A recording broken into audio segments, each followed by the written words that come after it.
আসসালামু আলাইকুম viewers, welcome to my channel Samia's রেসিপিতে। আশা করি সবাই ভালো আছেন। আমি আজকে আপনাদেরকে একটা রমজানে স্পেশাল হালিম রেসিপি করে দেখাবো। আমরা সবাই হালিম খেতে পছন্দ করি, তো আমরা যদি এটা নিজেই বাসায় তৈরি করতে পারি তাহলে এটা অনেক ভালো হয়। তো আমি আজকে আপনাদেরকে দেখাবো আমি অল্প সময়ে অল্প উপকরণে কিভাবে এই হালিম রেসিপিটা বানিয়েছি।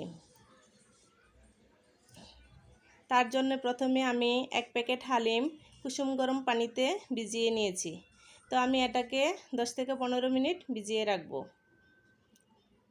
তারপর আমি চুলাতে আরেকটা প্যান বসিয়ে তার মধ্যে দিয়ে দিলাম 2 টেবিল চামচ তেল, আর দিয়ে দিব একটা বড় সাইজের পেঁয়াজ কুচি করে।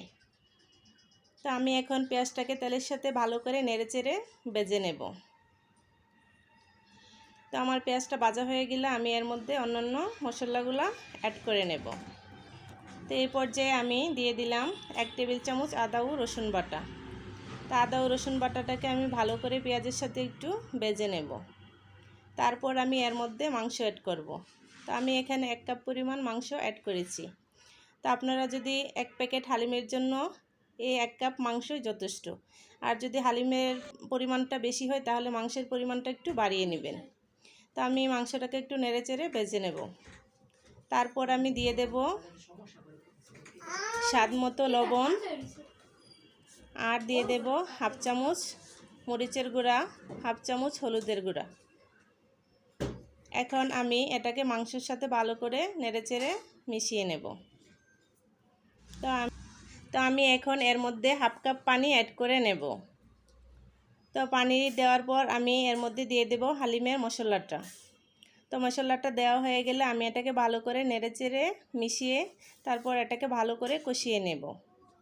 তো আমি এটা ভালো করে কষিয়ে নেওয়া হয়ে গেলে আমি আপনাদেরকে দেখাচ্ছি। তো এই পর্যায়ে আমার মাংসটা ভালো করে কষানো হয়ে গিয়েছে। আপনারা দেখেই বুঝতে পাচ্ছেন যে এর মধ্যে থেকে তেল বেশি এসেছে। তো এটা ভালো করে কষানো হয়ে গিয়েছে। তো এখন আমি এর মধ্যে দিয়ে দেব ভিজিয়ে রাখা ডালটা। তো ডালটা দেওয়া হয়ে গেলে আমি এটাকে আবার ভালো করে নেড়েচেড়ে মিশিয়ে এটাকে ভালো করে কষিয়ে নেব। তো আমি এখন চুলার আঁচটা একদম লোতে রেখে আমি এটাকে 4-5 মিনিট কষিয়ে নেব। তো ডালটা কষিয়ে নেওয়া হয়ে গেলে আমি এর মধ্যে পানি অ্যাড করে নেব। তো আমি এখন দিয়ে দেব 2 কাপ পানি। তো পানি দেওয়া হয়ে গেলে আমি আপনাদেরকে পরে দেখাচ্ছি। তো এই পর্যায়ে আমার হালিম রান্নাটা হয়ে গিয়েছে। এখন আমি এর মধ্যে একটা বাগার দিয়ে দেব।